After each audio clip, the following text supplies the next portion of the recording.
guys chipped in exactly when they needed to. Something small like Vian Mulder's partnership last night or yesterday. That's huge to take this thing out of the new ball. And then Temba's, both his knocks were massive. So it's not always about the massive milestones, but those guys that take the edge out of the game and get us ahead of the game and get us comfortable, it makes a big difference in finals, I feel. Aiden, obviously you would have been upset that you went out late on, but as you're walking off and people are chanting your name and it's a standing ovation at Lords, and you know in the back of your mind that it's more or less job's done, are you able to kind of pause for a second and take that in? That must be an incredible feeling. Yeah, I wish I could have. Yeah, that's me being me. When I get out, I'm always angry, so I wish I could have, but at least looking at the building in front was pretty special. And then naturally the World Cup was incredibly special. So at least there's one or two memories from that. I think Temba's said on BBC that the word sort of choke or chokers was being used out there a little bit. Like, what, was that a motivator to sort of put that to bed and now perhaps not have to hear that anymore? I mean, it'll be great to not have to hear it again, that's for sure. In terms of it motivating you, I mean, there's always going to be external things that can motivate you, but it's not your sole purpose for playing. So to have got the job done and to literally have got the job done and to get rid of that is quite a big thing for this team, I feel. Aiden, just wanted to ask you about the partnership with Temba and with that hamstring injury. Ashwell said there was a discussion going on, and can you tell us take us inside what you were saying about wanting Temba to be out there and how that affected the way you batted, and just generally a word on the captain and how he played out there. Yeah, both his knocks were huge. To see his hammy go was obviously a bit worrying. But then we got to tea, I think it was, and we chatted in the change room, and he said he feels like he can still keep going. But he wanted to know from our side if the twos that are becoming ones would affect me. So I said there's no chance. It's about a partnership, staying out there for long, getting the ball even softer, even older, because that's obviously when batting became a lot easier. And that's exactly what he did. And he still actually managed to run twos and threes. So I think there was a lot of adrenaline there, but a lot of leadership and character that he showed. And again, those, maybe not the big numbers, but the ones that really make a difference, and that was Temba in this game for us. Aiden, your record against Australia is quite remarkable, your highest average. Is that a figure that you're aware of, and what do you put that down to? No, it's not. I'm not sure about the figures, but yeah, I think the Australians and South Africans are pretty similar, and they play the game in a similar way. Play the game hard, play the game to compete, play the game to really win, and I think it, as well as for them, but very much so for us, brings out the best in us. So it's just a battle, it's just competition, and two teams that really don't have any interest in losing. So I think it brings out the best in a lot of cricketers, and not just myself, but quite a few of the players in their team and in our team.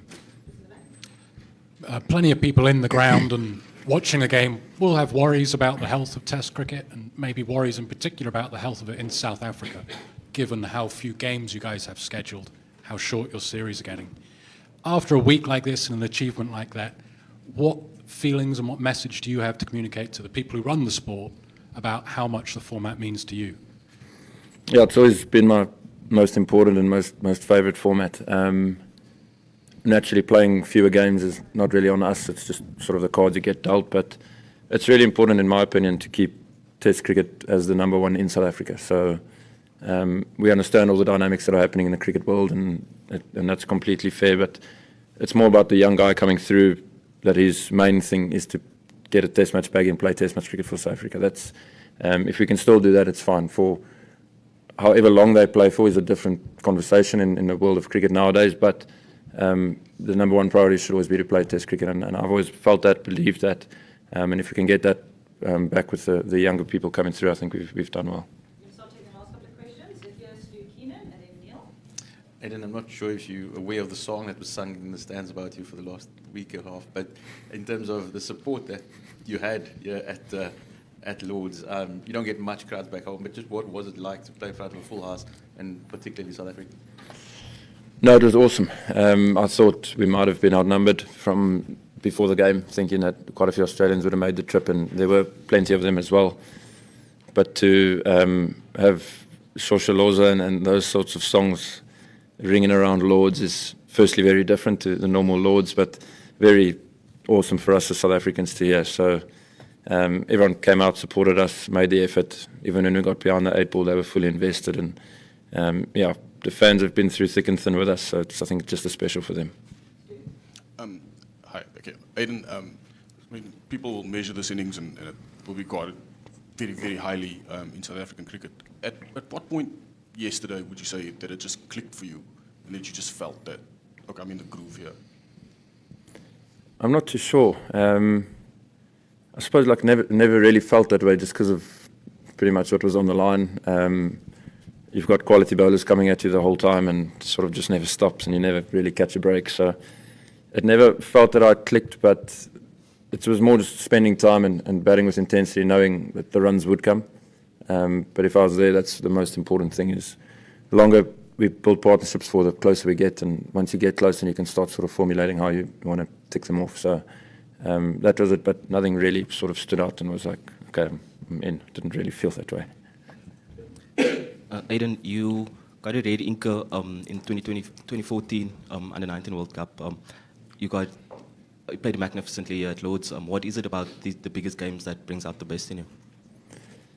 I'm not sure. I got a duck in the first innings, so it's weird. I just think it's desperation to win, to be honest. I've said it recently that I'm not here to chase numbers and stats and things like that. I really just want to win stuff for South Africa now. So I'm at peace with that, and I think it's quite a nice space to be in as a player because your full buy-in is towards the team and your full care is towards everyone in the change room, and that's what you try to take care of. And if things work out, then great, but the personal milestones and stuff like that will never be a thing now.